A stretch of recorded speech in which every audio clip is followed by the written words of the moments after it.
Hello students, तो welcome to प्रवेश maths classes. हम लोग टॉपिक कर रहे हैं अपना क्वाड्रेटिक इक्वेशन और उसमें टॉपिक चल रहा है व्हाट्स प्रॉब्लम। तो ऑलमोस्ट फिनिश है, कुछ 3-4 क्वेश्चन और हैं, उन्हें भी करते हैं। इनको जनरली हम लोग डालते हैं मिसलेनियस प्रॉब्लम्स की कैटेगरी में, ठीक है भाई। तो इसमें अपनी मिसलेनियस वाली एक्सरसाइज खोल लो, लास्ट एक्सरसाइज है मिसलेनियस प्रॉब्लम, ठीक है। मिसलेनियस प्रॉब्लम का क्वेश्चन नंबर 9 आपकी एनसीईआरटी का है, इंपॉर्टेंट है, जरा पढ़ना एक बारी। मिसलेनियस का क्वेश्चन नंबर 9, मिसलेनियस प्रॉब्लम का क्वेश्चन नंबर 9 पढ़ो एक बारी। सबने ओपन कर ली? चलो पढ़ो question number 9। In a class test, मेरे साथ पढ़ना बेटा। In a class test the sum of Shefali's marks in maths and English is 30। एक क्लास टेस्ट हुआ, उसमें जो शेफाली के मार्क्स थे किस किस में? मैथ्स और इंग्लिश में। उनका जो सम था वो कितना था? 30 इंग्लिश। चलो, उसको इंग्लिश और मैथ्स में मिला के कितने मार्क्स मिले? 30 इंग्लिश और मैथ्स में मिला के। चलो, had she got 2 marks more in math. अगर ऐसा होता उसको मैथ में 2 मार्क्स ज्यादा मिलते and 3 marks less in English, और 3 मार्क्स इंग्लिश में क्या मिलते? कम मिलते। अगर ऐसा होता उसको मैथ्स में 2 मार्क्स ज्यादा मिलते और इंग्लिश में 3 मार्क्स कम मिलते, the product of her marks would have been 210। तो उसके मार्क्स का जो प्रोडक्ट है वो कितना हो जाता? 210। क्वेश्चन समझ में आ गया? दोबारा बता रहा हूं। एक लड़की है शिफाली, उसका क्लास टेस्ट हुआ, उसमें इंग्लिश और मैथ्स के मार्क्स का सम कितना था? 30। इंग्लिश और मैथ्स के मार्क्स का सम कितना था? 30। अगर ऐसा होता उसको 2 मार्क्स मैथ्स में ज्यादा मिलते और इंग्लिश में 3 मार्क्स कम मिलते, तो उसके मार्क्स का जो प्रोडक्ट है वो कितना होता? 210 होता। Find her marks in 2 subjects. तो बताओ उसके उन दोनों में कितने कितने मार्क्स थे? क्वेश्चन समझ में आ गया? एक बार दोबारा रिपीट कर रहा हूं। शिफाली एक लड़की है, मैं शिफाली हूं, ठीक है। मेरा क्लास टेस्ट हुआ तो इंग्लिश और मैथ्स, ये ना, इंग्लिश और मैथ्स के मार्क्स मिला के मुझे कितने मार्क्स मिले? 30। मैंने एक काम कर लिया, चलो, let Shifali got X marks in English and Y marks in maths। चलो, मैं शिफाली हूं, मुझे इंग्लिश में कितने मिले? X मार्क मिले, और मैथ्स में कितने मिले? Y mark. यहां तक कोई दिक्कत? चलो, तो बताएगा अकॉर्डिंग टू क्वेश्चन पहली स्टेटमेंट क्या होगी, कंडीशन क्या होगी? x + y 30, क्योंकि इन दोनों में मिला के कितने मार्क मिले? 30। कोई दिक्कत किसी को? कोई दिक्कत? अब आगे आ जाओ। अब क्या बोला उसने? उसने बोला है had she got 2 marks more in maths. अगर ऐसा होता कि उसको क्या था? Had she got 2 marks more in maths. अभी मैथ्स में कितने मिले थे? y। और इंग्लिश में कितने मिले थे? 10। और had she got 2 marks more in maths and 3 marks less in English. अगर ऐसा होता उसको मैथ में 2 मार्क्स ज्यादा मिलते, तो कितने मिलते? y + 2। और इंग्लिश में 3 मार्क्स कम मिलते, तो कितने मिलते? x - 3। और इन दोनों का जो प्रोडक्ट होता वो कितना होता? 210। क्या यही दूसरी कंडीशन थी? सबको समझ में आ गया? पक्का? चलो, तो बोला है find her marks in 2 subjects. तो उन दोनों सब्जेक्ट्स में उसके क्या निकालो? मार्क्स निकालो। अब सुनो, यहां से क्या करो? y की वैल्यू निकाल दो। कितनी आ गई? 30 - x। इसे ले लो फर्स्ट, यहां डाल दो y की जगह 30 - x + 2 इंटू x - 3 = 210। 30 + 2 कितना हो गया? 32 - x - 3 = 210। कोई दिक्कत बच्चों किसी को? अरे कोई दिक्कत किसी को? समझ में आ गया? अब इसे मल्टीप्लाई कर लो। जब इसको मल्टीप्लाई करोगे 32 × x, 32x, 32 × 3 -96, -x × x -x² -x × -3 3x = 210। कोई दिक्कत बच्चों? कोई दिक्कत किसी को? सबको समझ में आ गया? अब सुनो, x minus x square 32x plus 3x कितना हो गया? 35x। चलो, माइनस 96 माइनस 210 इक्वल्स टू 0 हो गया। ये बात समझ में आ गई सबको? अब इतना करने के बाद माइनस एक्स स्क्वायर, ये कितना हो जाएगा? 210 और 96 कितना हो जाएगा? 306, यही होगा ना? हाँ, अब यहां से माइनस कॉमन निकाल दो, क्या बच गया? X square minus 35x plus 306 equals to 0। ये इधर जाके 0 हो जाएगा, तो क्या बच गया? X square minus 35x plus 306 equals to 0। इतनी बात समझ में आ गई? पक्का आ गई? चलो अब क्या करें? इसके फैक्टर करते हैं। कितना हो रहा है? -17 -18 इसके फैक्टर हो रहे हैं भाई। चलो इसकी बात पे यकीन कर लेते हैं। -17 इंटू 18 कर लो ना एक बार, इतने आ रहा है ना। 17 इंटू 18 कितना होगा? 8 7 56, 5 8 1 8 और 5 13, 7 1 6। हाँ चलो भाई, इसके फैक्टर होंगे -17x और -18x प्लस 306 इक्वल्स टू 0। इतनी बात समझ में आ गई सबको? आ गई? अब सुनो, यहां से क्या कॉमन निकालेंगे? x, क्या बच गया? x minus 17। क्या कॉमन निकालेंगे? -18, यहाँ क्या बच जाएगा? x minus 17। x माइनस 17 फिर कॉमन आ गया, क्या बच गया? x minus 18। चलो अब क्या करो? देयरफॉर एक बार x माइनस 17 0 और एक बार x माइनस 18 0, तो x की वैल्यू 17 और x की वैल्यू कितनी आ गई? 18। ये दो वैल्यूज आ गई, समझ गए? एक बार x की वैल्यू 17 आ गई और एक बार x की वैल्यू कितनी आ गई? 18। दोनों वैल्यू पॉसिबल है, तो when x is equal to 17, तो y कितना होगा? Then y is equal to हो जाएगा 30 माइनस 17 यानी 13। तो इस वाले केस में क्या होंगे? Therefore marks in English, English में क्या था? x था ना, कितने आ गए? 17। और मार्क्स इन मैथ्स, उसमें कितने आ गए? 13। शिफाली मैथ्स में इतने कम मार्क्स लाई है, इंग्लिश में ज्यादा ले आई। अब आगे चलो, अगला when x is equal to 18, x is equal to 18, तो उस केस में हो जाएगा मार्क्स इन इंग्लिश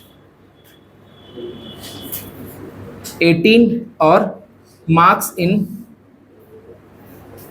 मैथ्स कितना हो जाएगा? मैथ्स में 13। जब x की वैल्यू 18 होगी तो उस केस में y की वैल्यू कितनी हो जाएगी?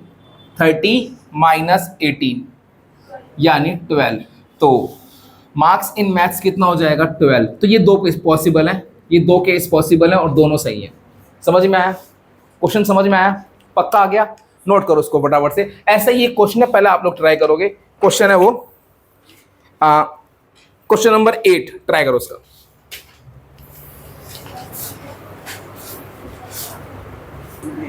चलो भी नेक्स्ट, क्वेश्चन नंबर 8।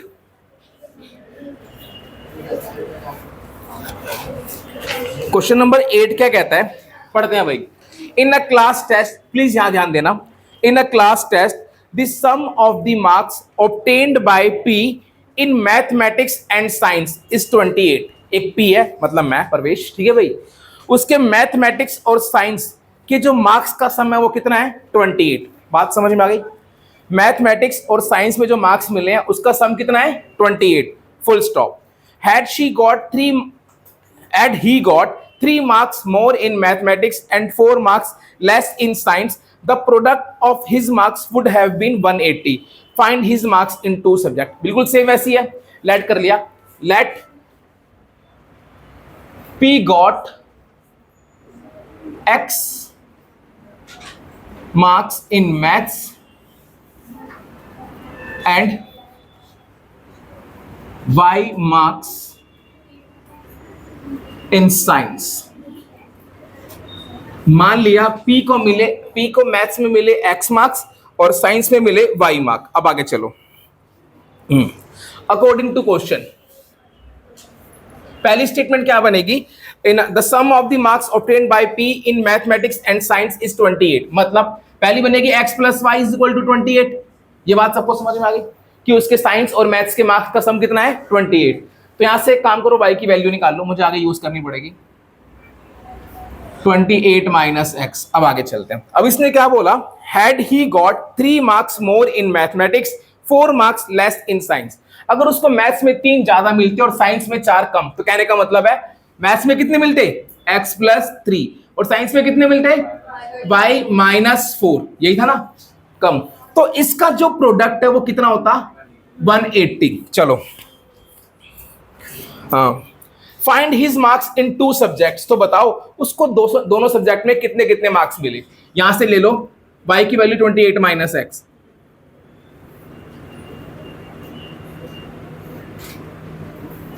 180। सॉल्व करते हैं। ये हो जाएगा x plus 3 24 minus X is equal to 180। x into 24 24x, x into X X square, 3 into 24 72, 3 into X minus 3x is equal to कितना आ गया? 180। चलो minus x square 24 minus 3 21x equals to 0, minus x square 21x 72 minus 180 कितना आएगा? Minus 108 equals to 0। क्या करो? Minus common निकालो ताकि एक्स स्क्वायर क्या हो जाए? पॉजिटिव हो जाए। चलो माइनस को यहां शिफ्ट करोगे तो क्या बच जाएगा? सिर्फ यही बच जाएगा। बताओ इसके फैक्टर जल्दी से। 12 और 9। चलो ठीक है, X square minus 12x minus 9x minus 10 plus 108 equals to 0। यहां से क्या कॉमन आ रहा है? x। क्या बच गया? x माइनस 12 माइनस 9 कॉमन आ रहा है, क्या बच गया? x माइनस 12, x माइनस 12 फिर कॉमन, क्या बच गया? x minus 9। x minus 12 equals to 0 और x माइनस 9 इक्वल्स टू 0। तो x की वैल्यू 12 और x की वैल्यू कितनी आ गई? 9। ये दो वैल्यूज आ गई, एक 12 आ गई और एक क्या आ गई? 9। इतनी बात समझ में आ गई। अब लिखो व्हेन x इक्वल्स टू 12, जब x की वैल्यू 12 होगी तो y कितना आ जाएगा? 28 माइनस 12, 28 माइनस 12 कितना आ गया? 16। तो देयरफॉर मैं कह सकता हूं क्या इस वाले केस में क्या होगा? मार्क्स इन मैथ्स कितने आ गए? 12। मार्क्स इन साइंस कितने आ गए? 16। अगला व्हेन x की वैल्यू 9, तो इस वाले केस में क्या होगा? Marks in maths, marks in maths कितने आ गए? 9। When x is equal to 9 तो पहले y निकाल लो, तो y कितना आ जाएगा? 28 माइनस 9 यानी 19। तो इस वाले केस में होगा मार्क्स इन मैथ्स कितने आ गए? 9 और मार्क्स इन साइंस 19। तो ये भी पॉसिबल है, ये भी पॉसिबल। समझ में आया क्वेश्चन वाला? आ गया पक्का? नेक्स्ट क्वेश्चन करो।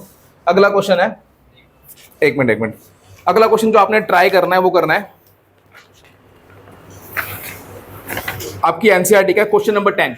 करो ट्राई। चलो एक बार क्वेश्चन नंबर 10 पढ़ो मेरे साथ। क्या कहता है? A cottage industry produces a certain number of pottery articles in a day. मतलब कुछ सामान बनाती है वो, ठीक है। एक कॉटेज इंडस्ट्री वो कुछ सामान बना रही है, कोई आर्टिकल बनाती है। It was observed on a particular day.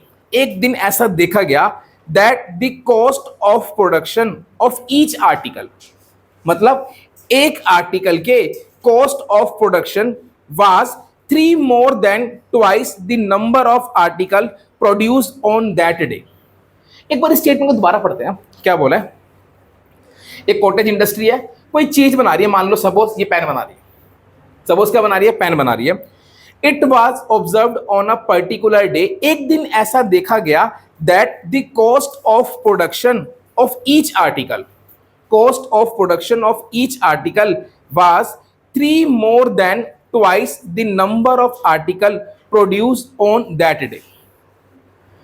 कहने का मतलब है एक आर्टिकल की जो कॉस्ट है वो कितनी थी, उस दिन जितने भी आर्टिकल बने, उस दिन जितने भी आर्टिकल बने उनके ट्वाइस से 3 ज्यादा, ये लिखा हुआ है।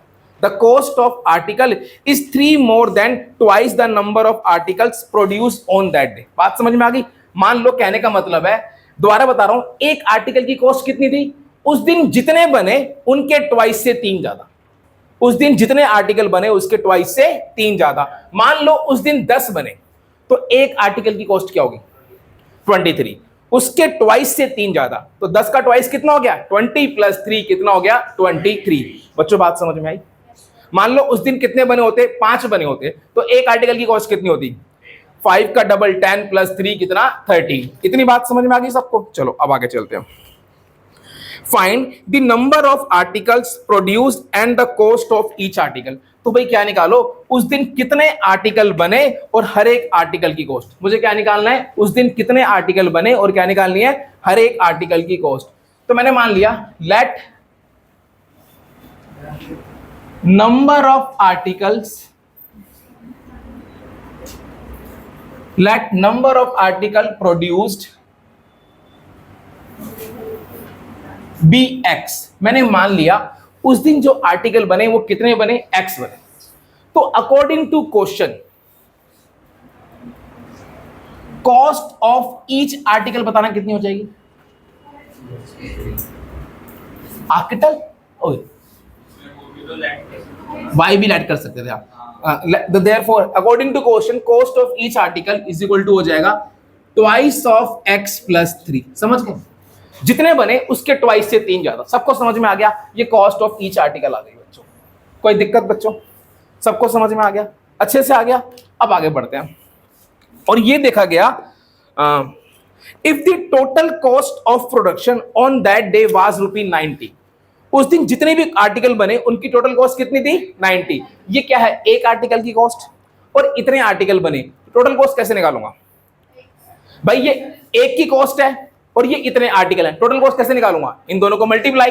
अरे एक पेन की कीमत 2 रुपए, 10 की कितनी होगी, 20। तो वही है, यहां पे समझ लो ये पेन है और उसकी कीमत है, और मुझे दे रखा है टोटल कीमत कितनी थी, 90। तो क्या करूंगा, एंड x इंटू 2x + 3 = 90 हो जाएगा। क्या बात समझ में आ गई, हो जाएगा 90, x इंटू 2x + 3। अब इसको सॉल्व कर दो, x इंटू 2x, 2x², ये हो जाएगा 3x = 90, 2x² + 3x - 90 = 0। 2 इंटू -90 कितना हो गया, -180। कितना हो गया, -180। क्या होगा फैक्टर बताना इसका, 15 and 12। अरे very good, 2x², 15x - 12x - 90 = 0। ये इसके फैक्टर हो रहे हैं भाई। अब यहां से क्या करो, x कॉमन निकाल दो, क्या बच गया, 2x + 15, और यहां से क्या कॉमन निकाल दो, 6 कॉमन निकाल दो, क्या बच गया, 2x + 15।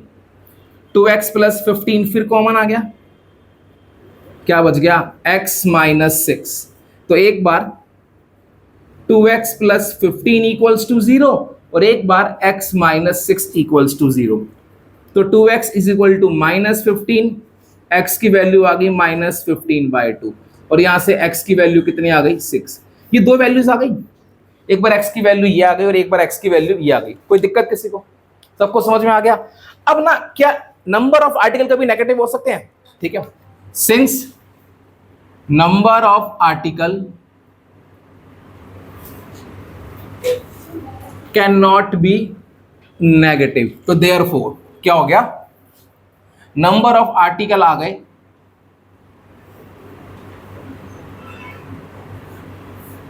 नंबर ऑफ आर्टिकल कितने आ गए, 6। और कॉस्ट ऑफ ईच आर्टिकल, हर एक आर्टिकल की जो कॉस्ट है वो क्या आ गई 2 इंटू 6 प्लस 3, 12 प्लस 3 कितना ₹15, ये हर एक आर्टिकल की कॉस्ट आ गई। कुछ समझ में आया बच्चों? आ गया पक्का? अच्छे से आ गया? कोई डाउट? चलो ये वाला क्वेश्चन समझ में आ गया। अब जो अगला क्वेश्चन करना है वो करना है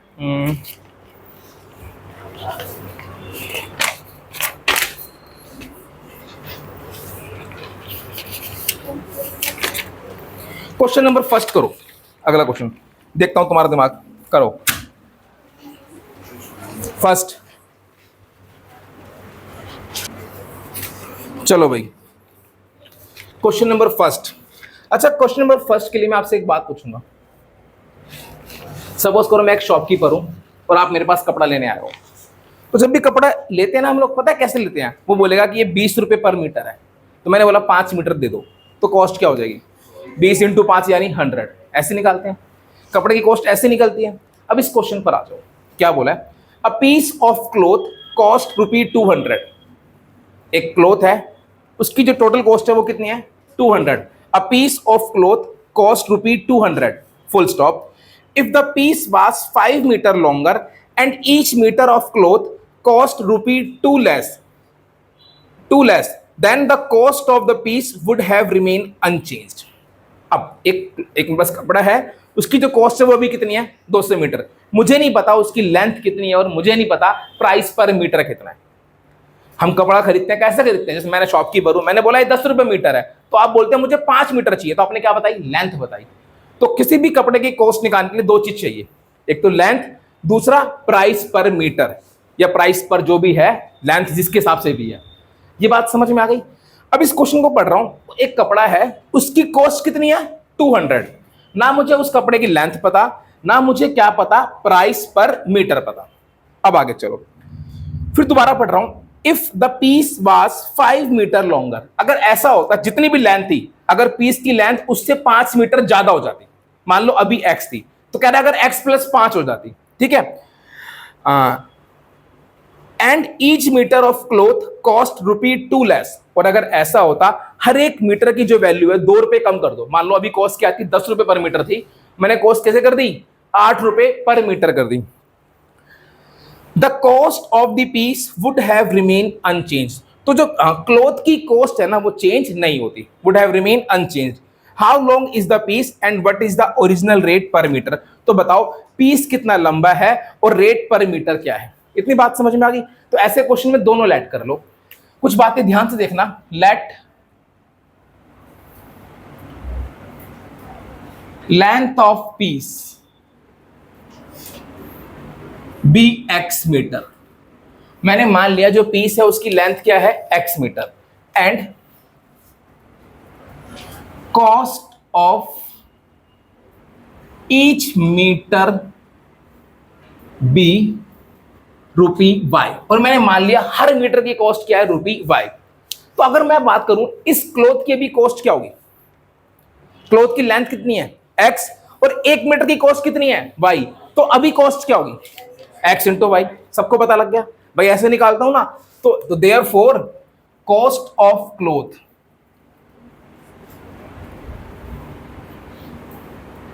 cost of cloth is equal to देखो therefore according to question x into Y क्या हो जाएगी कॉस्ट ऑफ क्लोथ हो जाएगी, है ना भाई? तो x इंटू वाई कितना गिवन है मुझे 200। बेटा इस स्टेटमेंट में कोई दिक्कत किसी को?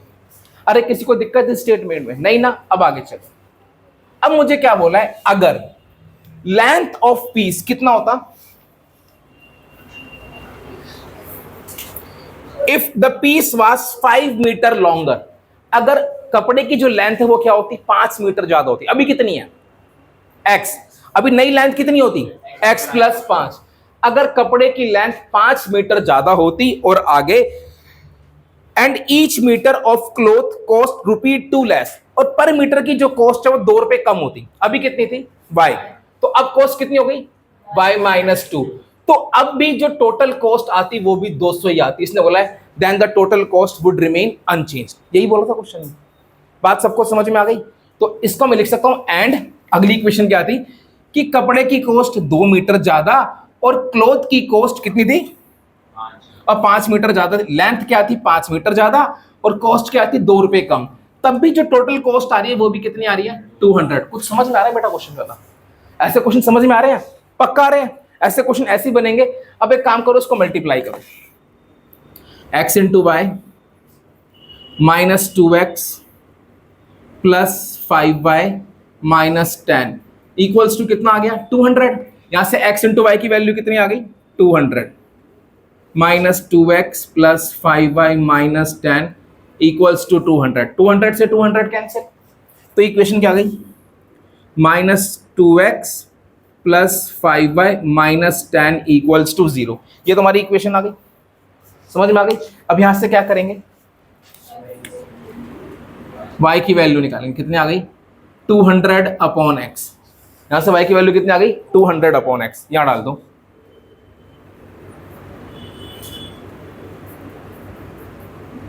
Minus 10 equals to 0। इतनी बात समझ में आ गई, पक्का आ गई सबको, है ना?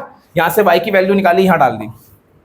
इसका लिया बच्चों एलसीएम, एलसीएम आ गया x minus 2x square plus 1000 minus 10x is equal to 0। ये x ऊपर जाके 0 हो जाएगा, तो क्या बच जाएगा, minus 2x square minus 10x plus 1000 equals to 0। यहां से माइनस 2 कॉमन निकाला, x square plus 5x minus 500 equals to 0। ये इधर जाके 0।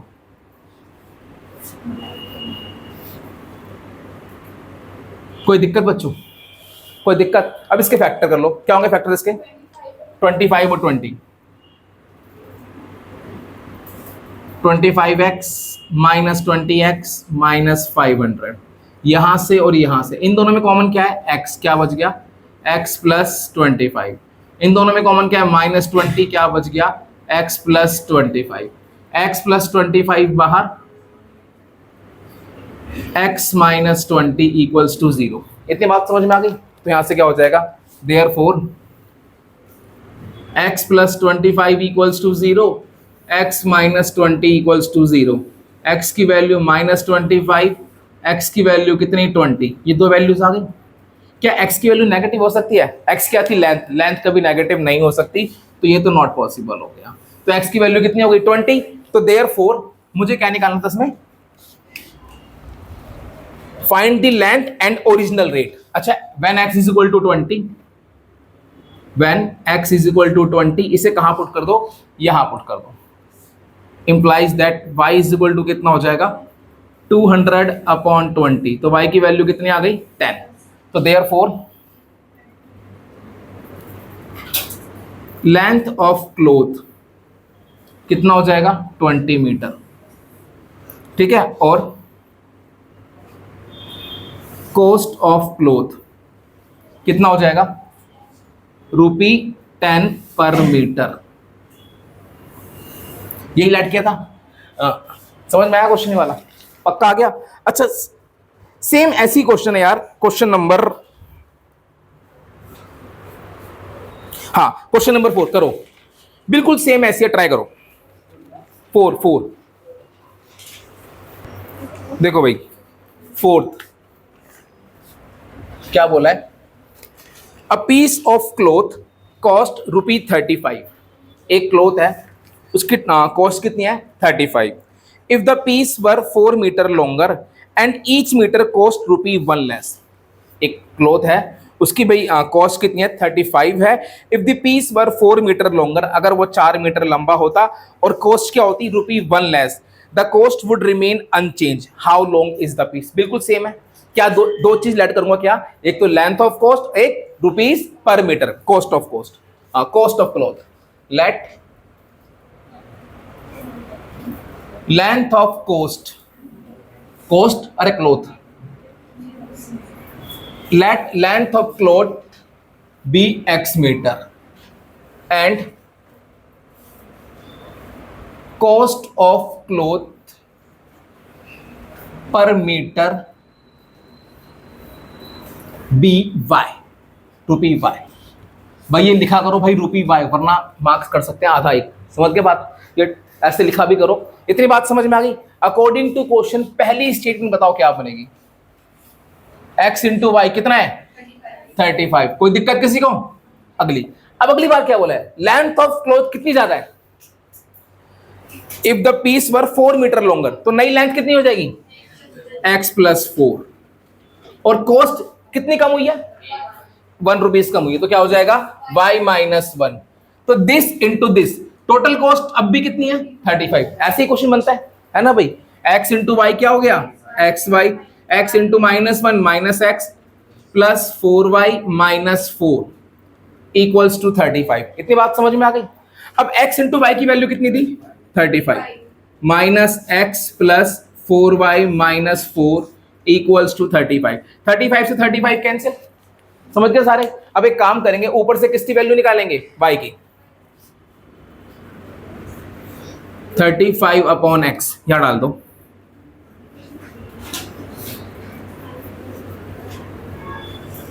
(35 upon x minus 4 equals to 0। यही करते हैं। इतनी बात समझ में आ गई। अब इतना करने के बाद यहाँ पे क्या लेंगे एलसीएम, x ये कितना हो जाएगा माइनस एक्स स्क्वायर, ये कितना हो जाएगा 140 माइनस 4x इक्वल्स टू 0। ये ऊपर जाके 0 है ना, क्या बच गया minus x square minus 4x plus 140 equals to 0। Minus common निकाल दिया, ये इधर जाके 0 हो जाएगा। क्या बच गया x square plus 4x minus 140 equals to 0। अब बताओ इसके फैक्टर क्या होंगे 14 और 10। चलो x square plus 14x minus 10x minus 140 equals to 0। इन दोनों से और इन दोनों से, इन दोनों में कॉमन क्या है x, क्या बच गया इन दोनों में कॉमन क्या है माइनस 10, क्या बच गया x प्लस 14। फिर क्या कॉमन आ रहा है x प्लस 14, क्या बच गया x माइनस 10। तो therefore x plus 14 equals to 0 और x माइनस 10 इक्वल्स टू 0। तो x की वैल्यू माइनस 14 और x की वैल्यू कितनी 10। क्या x की वैल्यू नेगेटिव हो सकती है? नहीं, नॉट पॉसिबल। बात समझ में आ गई। तो इसलिए व्हेन देयरफॉर, अच्छा when x is equal to 10, तो y कितना हो जाएगा? अच्छा पर निकालना ही नहीं है इस क्वेश्चन में, क्या निकालना है find the length of the cost. ये निकल गया। अगर वो बोलता कि कोस्ट भी निकालो तो क्या हो जाता 30, मैं निकाल देता हूं ना। When x is equal to 10, बेटा मैं अभी नहीं बोला, मान लो एग्जाम में बोलेगा तो कैसे निकालोगे 3.5। तो देयरफॉर अभी तो सिर्फ यही पूछा है मेरे से, length of cost, length of cloth कितनी आ गई 10 मीटर। समझ गए सारे? पक्का? चलो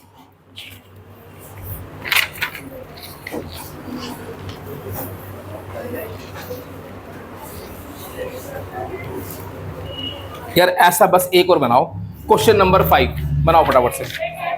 चल बनाओ फटाफट सारे। देखो भाई 5th क्वेश्चन क्या बोला है, if the list price of a toy is reduced by ₹2। भाई एक टॉय है जो उसका प्राइस है ना, अगर उसको मैं 2 रुपए कम कर दूं, a person can buy 2 toys more for ₹360। तो वो ₹360 में पहले जितने बाय करता था, जो इसका ओरिजिनल प्राइस था, अब उससे कितने ज्यादा बाय करेगा 2 ज्यादा बाय करेगा। Find the original price of the toy.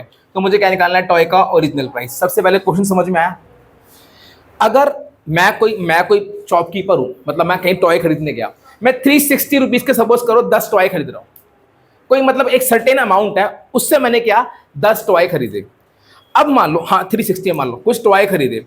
अब तो जब मैं टॉय खरीदूंगा तो होगा क्या, 2 चीज होगी, एक तो नंबर ऑफ टॉयज होंगे और एक कॉस्ट ऑफ टॉय, जिसे यहाँ पर क्या बोला गया है लिस्ट प्राइस बोला गया है। एक कॉस्ट ऑफ टॉय होगी, क्या होगी नंबर ऑफ टॉय होगी। तो उसने बोला है 360 में मैंने कुछ टॉय खरीदे उसकी ओरिजिनल कॉस्ट पे। अब इसने बोला अगर मैं उसकी ओरिजिनल कॉस्ट को 2 रुपीज कम कर दूं तो क्या होता है 360 रुपीज में मैं 2 टॉय ज्यादा खरीद सकता हूं। क्वेश्चन समझ में आ गया?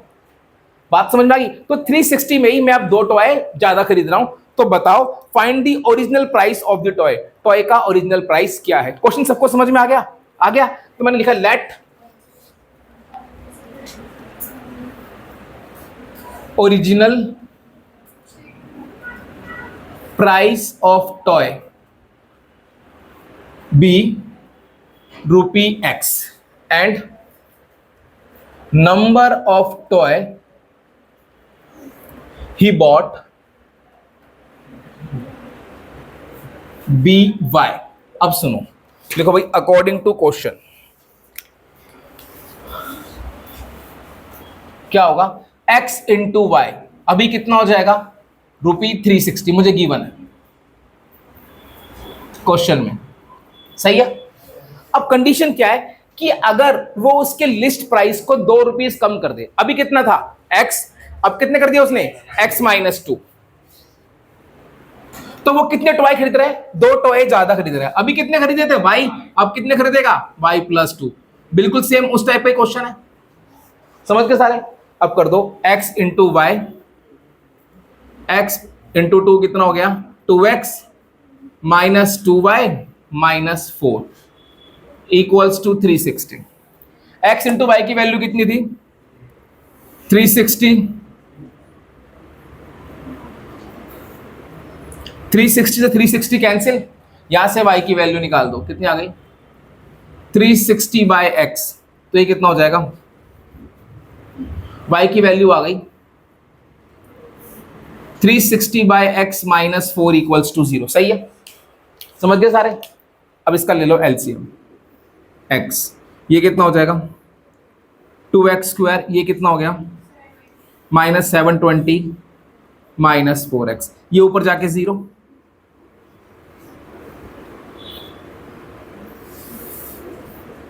अब क्या होगा, ऊपर से 2 कॉमन, क्या बचेगा x² minus 2x minus 360 equals to 0। सही है, समझ गए सारे।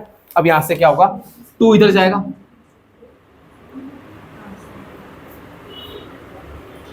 अच्छा अब मुझे बताओ इसके फैक्टर क्या होंगे 20 एंड 18। क्या बात है भैया, क्या खा के बैठे हो आज, -20x प्लस 18x, थोड़ा फैक्टर कर रहे हो। यहां से x common, x -20, 18 common, x -20, x -20 बाहर और x प्लस 18, तो देयरफॉर x -20 इक्वल्स टू 0 और x प्लस 18 इक्वल्स टू 0। तो x की वैल्यू 20 और x की वैल्यू -18, तो x की वैल्यू नॉट पॉसिबल। बात समझ में आ गई, माइनस हो नहीं सकती, तो देयरफॉर नॉट पॉसिबल। और हमें प्राइस ही निकालना था, original price of toy be ₹80 20। समझ गए सारे, पक्का सबको समझ में आ गया, अच्छे से आ गया। तो भाई ये था तुम्हारा चैप्टर नंबर 4 क्वाड्रेटिक इक्वेशंस। तो भैया मैंने अपनी तरफ से खत्म करा दिया, कुछ क्वेश्चंस बाकी हैं वो खुद ट्राई करना, अगर होंगे तो डाउट ले लूंगा। तो chapter number 4 quadratic equation finish. तो काफी लंबा चला भैया, तो भैया लेकिन अब इसको क्या करना, एक बार घर जाके पूरा रिवाइज भी करना चैप्टर को, फिर तुम्हारा क्या होगा, इसका टेस्ट होगा। तो आज के लिए इतना ही, मिलते रहिए, आते रहिए और मैथ्स पढ़ते रहिए, बाय।